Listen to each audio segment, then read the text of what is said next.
Hello दोस्तों, स्वागत है आपका smart academy study for achieve goal में। जैसा कि आप लोग जान रहे हैं, हम लोग विगतवार पूछे गए क्वेश्चनों का एनालिसिस कर रहे हैं। चैप्टर वाइज, टॉपिक वाइज हम लोग कर रहे हैं। देख रहे हैं कि हर एक चैप्टर में जितने भी टॉपिक्स हैं, उन टॉपिक्स वाइज जितने क्वेश्चन पूछे गए हैं आज तक 2019 तक के सारे क्वेश्चनों को हम लोग कर रहे हैं। आरआरबी, एसएससी सभी के लिए, जिसमें भी साइंस कंपलसरी है, साइंस से क्वेश्चन पूछा जाता है, उन सभी के लिए ये बहुत ही महत्वपूर्ण होने वाला है। तो चलिए स्टार्ट करते हैं हमारा आज का सेशन। और आज का सेशन का हमारा टॉपिक है साउंड, जो फिजिक्स का हम लोग का सेकेंड लास्ट टॉपिक बचा हुआ है। जो भी पिछले वीडियो को नहीं देखे हैं, डिस्क्रिप्शन में प्लेलिस्ट का लिंक दिया हुआ है, वहां से आप पिछले वीडियो को देख सकते हैं।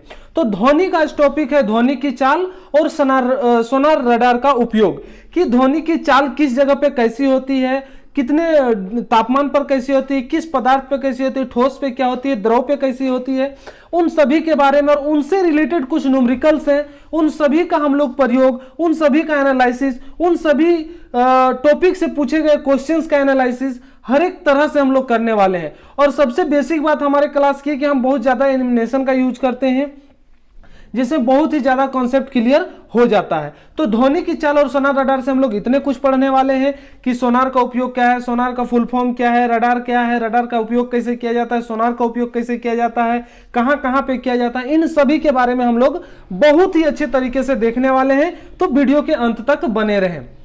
तो चलिए स्टार्ट करते हैं हमारा आज का सेशन। और आज का सेशन स्टार्ट करने से पहले आप देख सकते हैं कि हमारा ये तीनों टॉपिक आज क्लियर होने वाला है। ध्वनि की चाल, इको और सोनार रडार, इन तीनों को आज हम लोग करने वाले हैं कंप्लीट, क्योंकि पिछले 3 टॉपिक्स हम लोग कंप्लीट कर चुके हैं। तो ध्वनि का ये जो 3 टॉपिक है, ये बहुत ही अच्छे तरीके से हम लोग कंप्लीट। तो चलिए स्टार्ट करते हैं आज का क्वेश्चन। और आज का क्वेश्चन स्टार्ट करने से पहले मैं बता दूं कि जो भी हमारे चैनल में नए हैं, चैनल को सब्सक्राइब कर ले, बेल आइकन को प्रेस कर ले, जिससे हमारा लेटेस्ट नोटिफिकेशन आप तक पहुंचता रहेगा और हमारे अपडेट्स आपको मिलते रहेंगे। तो चलिए स्टार्ट करते हैं आज का क्वेश्चन। और आज का सबसे पहला क्वेश्चन है हमारे ध्वनि की चाल से, sound of speed of sound से, जो पूछ रहा है कि हवा में ध्वनि का वेग लगभग कितना होगा। तो हवा में ध्वनि का वेग लगभग कितना होगा, ये बताने के लिए मैं आप लोगों को एक क्वेश्चन पूछूंगा कि क्या आप जानते हैं कि ध्वनि कैसे उत्पन्न होती है। मैंने पिछले वीडियो में बताया हुआ है कि ध्वनि उत्पन्न कैसे होती है। ध्वनि उत्पन्न होना का जो डायरेक्ट संबंध है वो किससे है, कंपन से। अगर कोई भी वस्तु कंपन कर रही है तो उससे ध्वनि उत्पन्न होगी। एग्जाम्पल के स्वरूप मैंने बताया था कि थाली को आप चोट करके देख सकते हैं, या अगर कहीं रोड गड़ा हुआ है तो रोड को आप कंपन करवा के देख सकते हैं कि उससे ध्वनि उत्पन्न होती है। और सबसे बेस्ट एग्जाम्पल है कि स्कूलों में जो घंटियां टंगी होती है, उन घंटियों को जब भी आप बजाएंगे तो आप देखेंगे कि उसमें कंपन होता है। बजाने के साथ ही अगर आप उस घंटी को पकड़ लेते हैं तो उससे ध्वनि उत्पन्न होना बंद हो जाता है। तो ये सभी लॉजिक्स मैंने पिछले वीडियो में बहुत ही अच्छी तरीके से बताया हुआ है। जो भी इस वीडियो को, पिछले वीडियो को नहीं देखें, डिस्क्रिप्शन में चले जाए, वहां पे पूरी प्लेलिस्ट का लिंक दिया हुआ है, जिससे आपको पूरे वीडियो आसानी तरीके से मिल जाए। तो ये क्वेश्चन आप देख रहे हैं आरआरबी जेईई 2014 में, और ग्रुप डी 10/10/2018 में पूछा गया शिफ्ट 2 का ये क्वेश्चन है, जो मस्ट इंपॉर्टेंट हो जाता है चाल के हिसाब से, कि हवा में ध्वनि का वेग लगभग कितना होगा। तो लगभग कितना होगा, 330 मीटर पर सेकेंड। 330 मीटर पर सेकेंड इसका लगभग चाल होगा। और कितने डिग्री पर ये टेम्परेचर जो होगा, देखिए एक तो क्या होता है ना कि ध्वनि का वेग जो होता है वो 343.59 एक ये होता है।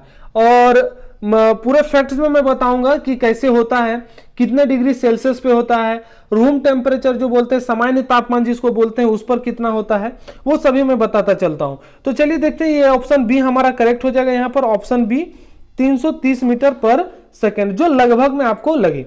ठीक है, अब हम लोग इसके फैक्ट्स के बारे में देखेंगे कि किसी भी माध्यम में, देखिए क्या कह रहा है कि किसी भी माध्यम में, आप जानते हैं कि ध्वनि अनुदैर्ध्य तरंग है और इसे चलने के लिए क्या माध्यम की आवश्यकता होती है। किसी भी माध्यम में ध्वनि चल सकती है, बट निर्वात में नहीं। निर्वात में ध्वनि की चाल नहीं होती है, वो चल नहीं पाता है, क्योंकि वहां पर कण नहीं होते। और ध्वनि का जो चाल है कंपन से होता है। किस आधार पे होता है, ये मैंने आप लोगों को बता रखा है कि कंपन क्या करता है, कैसे कण को टक्कर मारता है, कब संघनन होता है, कब विरलन होता है, इन सभी का मैंने पूरा कंसेप्ट आपको दे रखा है। जरूरत पड़ेगी तो मैं फिर से बताता चलूंगा। तो बोल रहा है कि किसी भी माध्यम में, हवा में, जल में, या ठोस में, या लोहा में, ध्वनि जो है प्रति सेकंड में जितनी दूरी तय करती है, उसे उस माध्यम में ध्वनि का वेग कहते हैं। क्या कह रहा है कि किसी भी माध्यम में वह ध्वनि जो है प्रति सेकंड जितना दूरी तय करती है उसे उस माध्यम का वेग कहते हैं। अलग अलग माध्यम में ध्वनि का वेग अलग अलग होता है। वायु में जैसे कहने का मतलब बोलते हैं, वायु में 20 डिग्री सेल्सियस यानी 68 डिग्री फ़ारेनहाइट में ध्वनि का जो वेग होता है वो 343.59 यानी 343.59 प्रति सेकंड होता है, जो लगभग में यहाँ आंसर दिया हुआ है 330 मीटर। इसके आसपास तो कुछ नहीं है, इसीलिए हम लोग 330 मीटर पर सेकंड को चूज किया। उसके बाद मैंने बताया था कि वेग बराबर एक फॉर्मूला भी मैंने बताया था कि वेग बराबर क्या होता है। तो वेग बराबर मैंने क्या बताया था, आवृत्ति गुना तरंग धैर्य, यानी ध्वनि का जो एक आंतरिक तरंग होता है, ठीक है, वेग बराबर आवृत्ति गुना ध्वनि तरंग धैर्य जो होती है वो आंतरिक तरंग होती है, जिसके बारे में हम लोग चर्चा कर चुके हैं। जिसके संरचना के लिए माध्यम की आवश्यकता होती है। वायु में ध्वनि का संचरण एक अनुदैर्घ्य के रूप में होता है। अलग अलग माध्यमों में ध्वनि का वेग अलग अलग होता है, यानी इस फैक्ट से हम लोग इतना कुछ समझ चुके हैं, ठीक है। अनुदैर्घ्य तरंग होता है, इसीलिए इसे माध्यम की आवश्यकता होती है। सभी क्वेश्चन में आपको इस तरह का फैक्ट्स मिलेंगे, मैंने पहले क्वेश्चन में आपको बता दिया, और भी आगे क्वेश्चन ऐसे मिलेंगे जो आपको आसानी से समझने में मतलब समझने में थोड़ा आसानी होगा, जो आपको हमारे टेलीग्राम ग्रुप से ये पीडीएफ आपको मिल जाएगा। पीडीएफ के लिए आप हमारे टेलीग्राम ग्रुप एक्समार्ट एकेडमी ऑफिशियल को ज्वाइन कर लें। देखिए नेक्स्ट क्वेश्चन हमारा क्या है कि वायु में 0 डिग्री तापमान पर ध्वनि की गति होगी।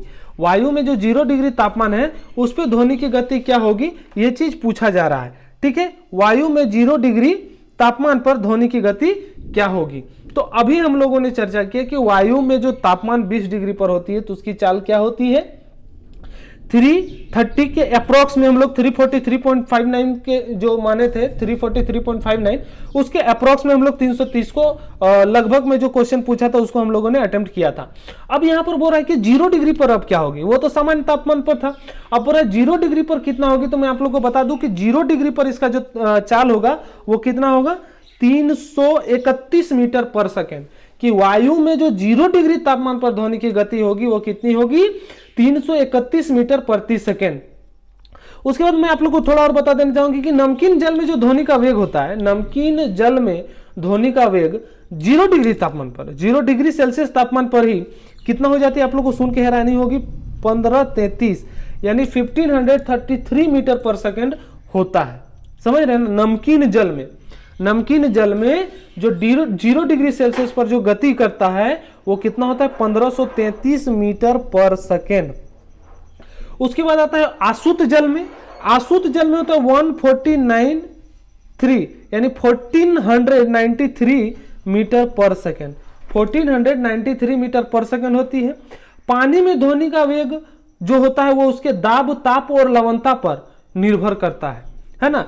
पानी में जब भी पूछा जाए तो उसकी जो वेग है वो किस पर निर्भर करती है, दाब, ताप और लवणता, यानी लवणता कहने मतलब कि नमकीन है वो कितना, उस पर वो निर्भर करती है। और ठोस में ध्वनि की चाल सबसे ज्यादा इस्पात में होती है। ठोस जितने भी जैसे ईंट है, लकड़ी है ना, बहुत कुछ है, लेकिन उसमें जो सबसे ज्यादा चाल होती है वो किस पर होती है, तो इस्पात में होती है। 5148 मीटर पर सेकेंड कितना होती है, 5148 मीटर पर सेकेंड। तो इस क्वेश्चन से इतना कॉन्सेप्ट हम लोग क्लियर करते हैं, यहां ऑप्शन ए करेक्ट हो जाएगा कि 0 डिग्री सेल्सियस पर 331 मीटर पर सेकेंड की चाल से गति करती है। नेक्स्ट क्वेश्चन की ओर बढ़ते हैं और नेक्स्ट क्वेश्चन हमारा है कि किस माध्यम में ध्वनि की गति माध्यम में जो ध्वनि की गति निर्धारित करती है वो क्या है, कि किस माध्यम में ध्वनि की गति क्या होगी, यह निर्धारित करने का श्रेय किसको जाता है। यहां डायरेक्टली पूछा जा रहा है कि वह किस पर जाता है,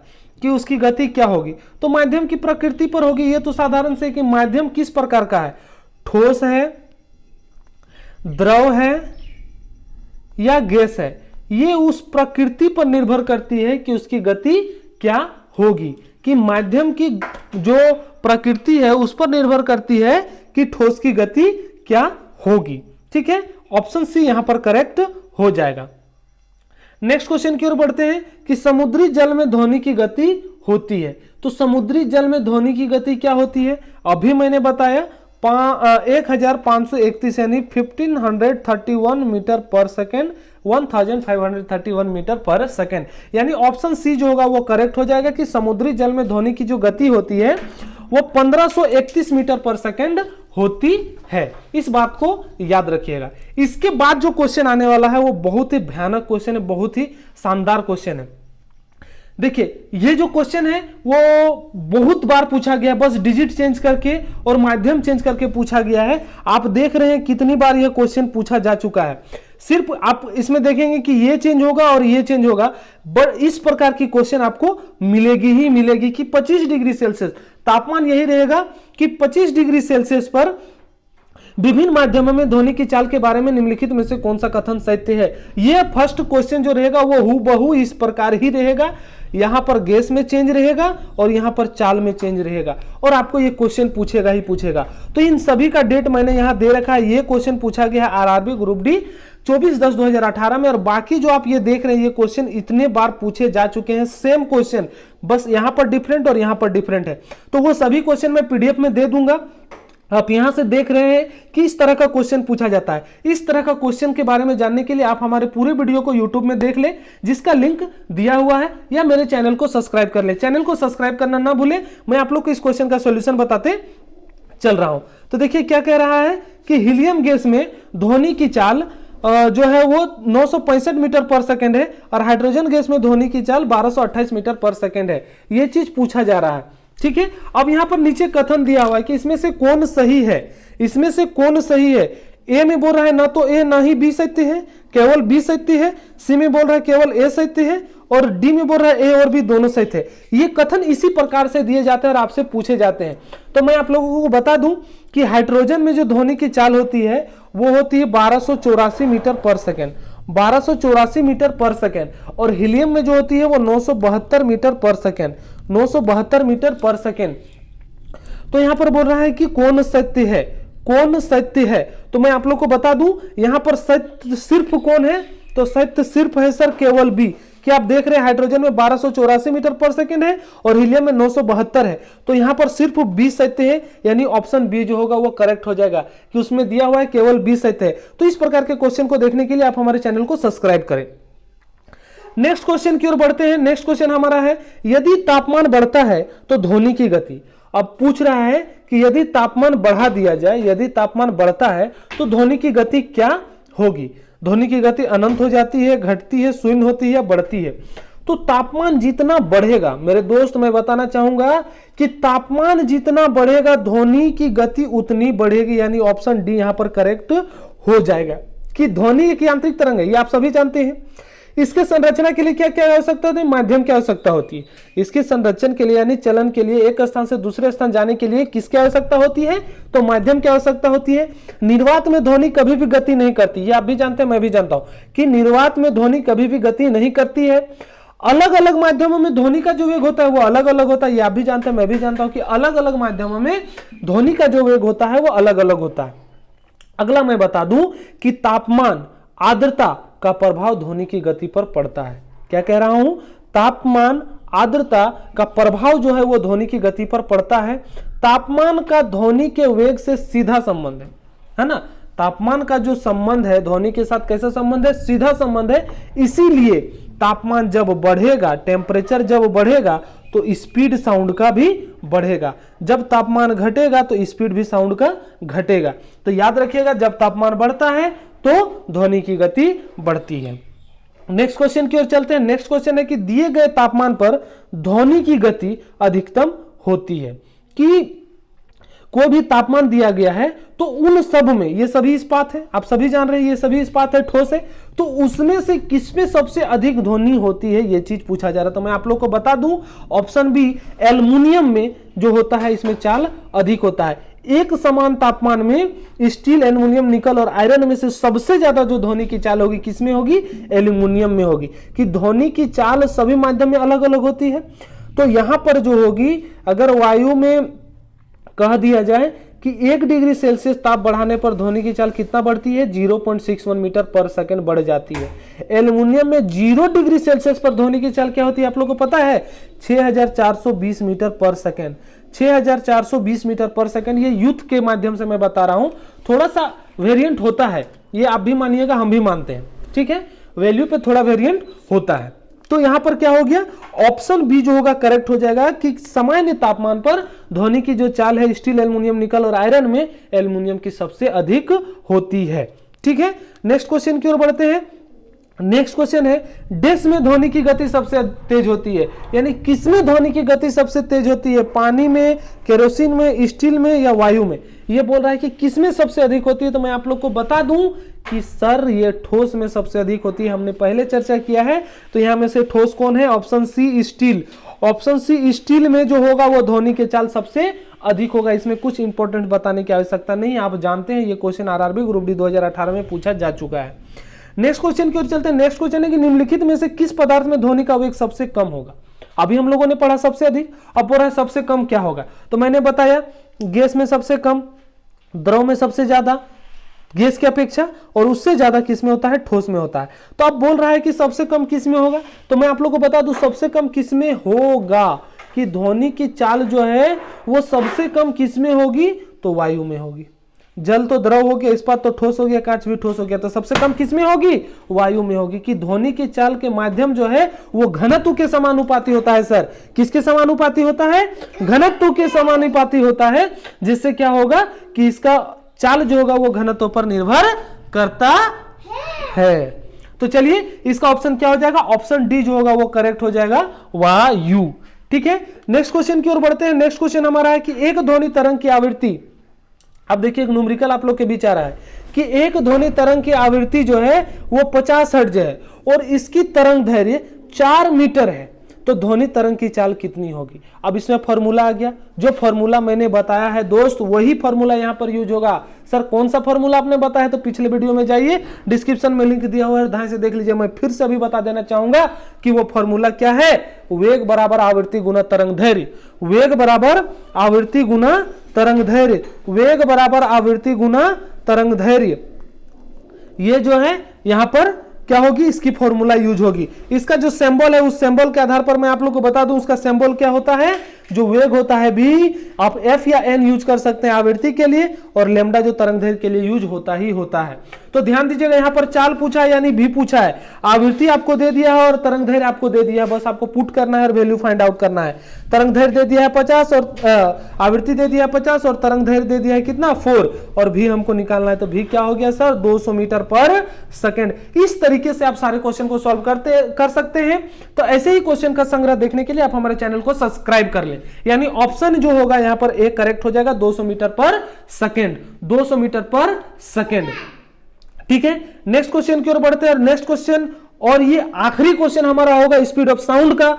जो क्वेश्चन है, निम्नलिखित में से कौन सा किसी तरंग द्वारा 1 सेकंड में तय की गई दूरी को दर्शाता है, कि बोला इसमें से कौन सा है जो प्रति सेकंड तय की गई तरंग की दूरी को दर्शाता है, तो वो क्या होगा, तरंग वेग होगा। तरंग वेग होगा, क्या होगा, तरंग वेग, कि किसी तरंग द्वारा 1 सेकंड में तय की गई दूरी को उस तरंग का वेग कहते हैं। तो ये हमारा लास्ट क्वेश्चन था स्पीड ऑफ साउंड का। अब हम लोग करेंगे इको के बारे में। इको मतलब समझे, प्रतिध्वनि के संबंध से कुछ क्वेश्चंस करेंगे, उसमें कुछ कम ही क्वेश्चन है, उसको हम लोग देखते हैं। और ये रहा कि प्रतिध्वनि, इको का क्वेश्चन है कि एक प्रतिध्वनि के लिए स्रोत और परावर्तक के बीच न्यूनतम दूरी लगभग कितनी होनी चाहिए। तो सबसे पहले मैं आप लोग को बता दूं कि प्रतिध्वनि क्या होती है, कि प्रतिध्वनि क्या होती है सर। तो प्रतिध्वनि क्या होती है, प्रतिध्वनि करने का मतलब है परावर्तन। जैसे हम बोलते हैं और वो आवाज रिपीट हमें सुनाई देती है, उसे ही क्या कहते हैं, प्रतिध्वनि कहते हैं। जैसे आप देखे होंगे शादी ब्याह पूजा मंडप में कभी कहीं भी हमारे घर से दूर अगर कोई साउंड स्पीकर, लाउड स्पीकर लगाया जाता है, तो ऐसा बहुत ज्यादा बार आप सुने होंगे कि वो क्या होता है कि किसी सतह से टकराने के बाद हमें पुनः सुनाई देता है, किसी सतह से टकराने के बाद हमें पुनः सुनाई देता है, उसे ही प्रतिध्वनि कहते हैं। तो ये प्रतिध्वनि का जो न्यूनतम दूरी है वो पूछा जा रहा है, न्यूनतम दूरी पूछा जा रहा है, तो 17 मीटर होता है। न्यूनतम दूरी कितना होता है, 17 मीटर अप्रॉक्स में होता है। इसका एग्जैक्ट जो होगा दूरी मैं आप लोग को बता देना चाहूंगा कि एग्जैक्ट इसका कितना होता है, 16.66 होता है। कितना होता है, 16.66 मीटर होता है, और इसका लगभग में क्या होगा, 17 मीटर होगा। ठीक है, नेक्स्ट क्वेश्चन की ओर बढ़ते हैं। नेक्स्ट क्वेश्चन हमारा है कि कोई ध्वनि जब कम से कम क्या कह रहा है कि कोई ध्वनि जब कम से कम 17 मीटर की दूरी से परावर्तित होती है तो उसे क्या कहते हैं? तो क्या कहते हैं उसे क्या कहते हैं? उसे क्या कहते हैं? मैंने अभी बताया, उसे क्या कहते हैं? प्रतिध्वनि कहते हैं। क्या कहते हैं? प्रतिध्वनि कहते हैं। यानी ऑप्शन सी जो होगा यहां पर करेक्ट हो जाएगा। ठीक है, तो मैं अपने बाबू से रिक्वेस्ट करूंगा कि बाबू मेरे एक गाना आप लोग को सुनाएंगे, क्लास के बीच में आप लोगों का मनोरंजन हो जाएगा। तो चलिए सुनाएंगे, सुनाइए।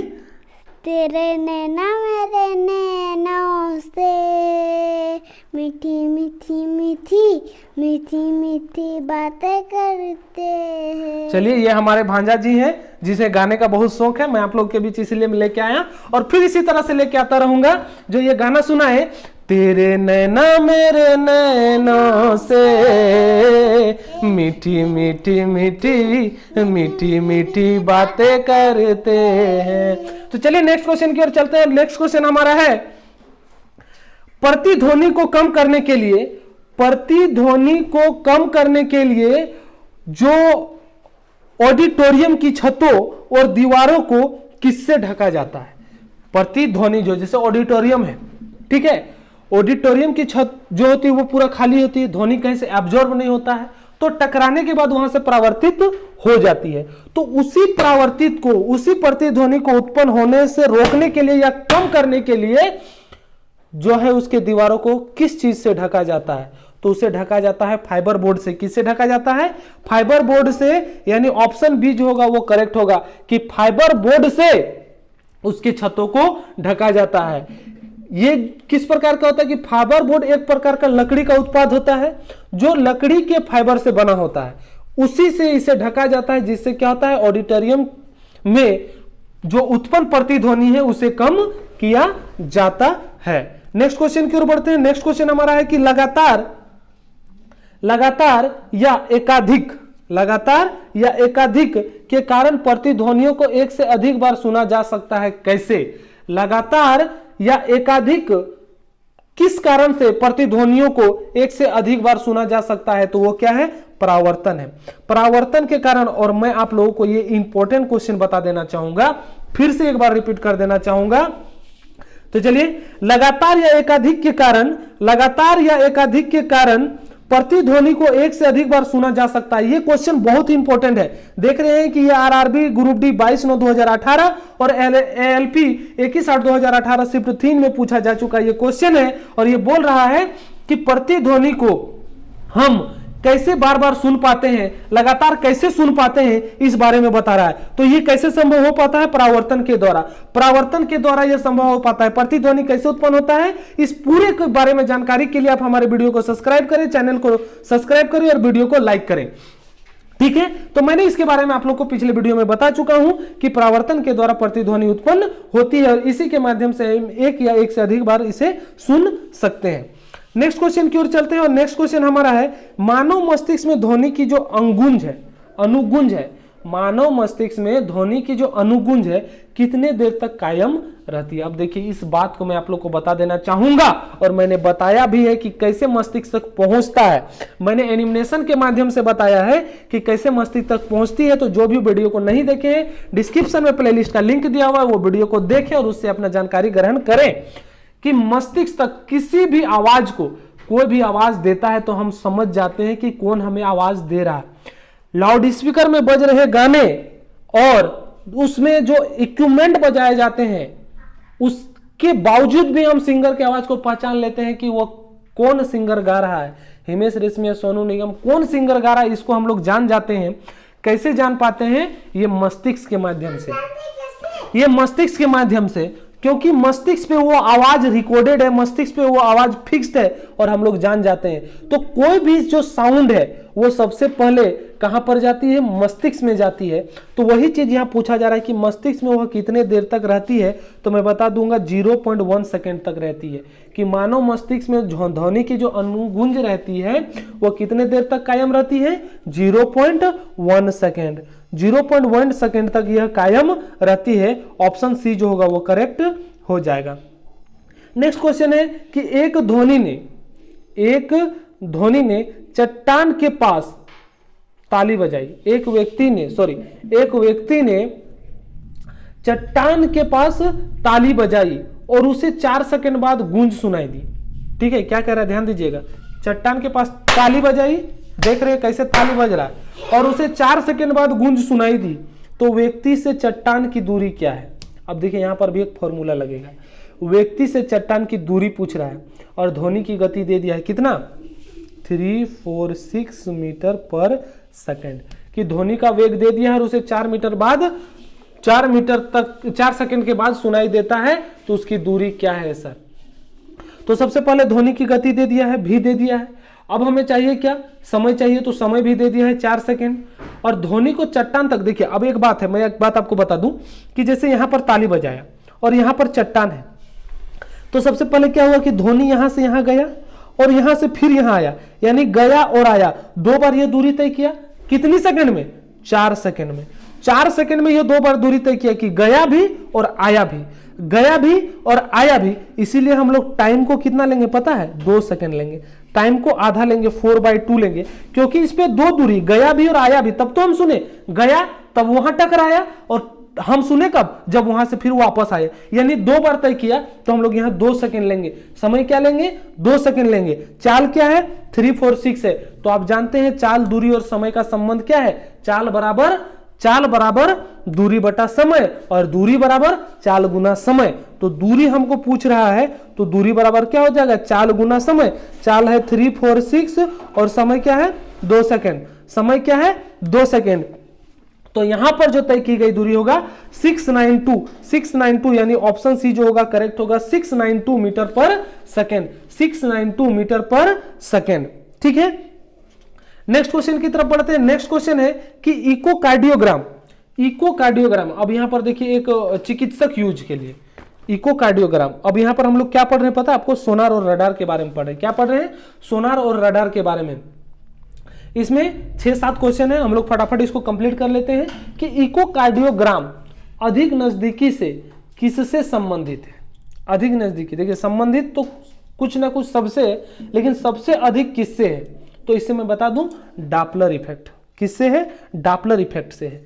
कार्डियोग्राम अधिक संबंधित किससे है, डॉपलर इफेक्ट से। तो चलिए इसके बारे में आप लोग को मैं बताता हूं कि कार्डियोग्राफ अधिक नजदीकी डॉपलर इफेक्ट से संबंधित है। यह एक प्रकार की अल्ट्रासाउंड टेस्ट है। यह कैसे टेस्ट है, अल्ट्रासाउंड टेस्ट है। इसमें ट्रांसड्यूसर के माध्यम से अदृश्य ध्वनि तरंगों की जांच की जाती है। यह डिवाइस हृदय के विभिन्न भागों से उठने वाले ध्वनि को पकड़ लेती है और इन तरंगों को वीडियो के माध्यम से स्क्रीन पर देखा जा सकता है। अब देखते हैं ना टीवी फिल्मों में, वो टीवी पर इस तरह का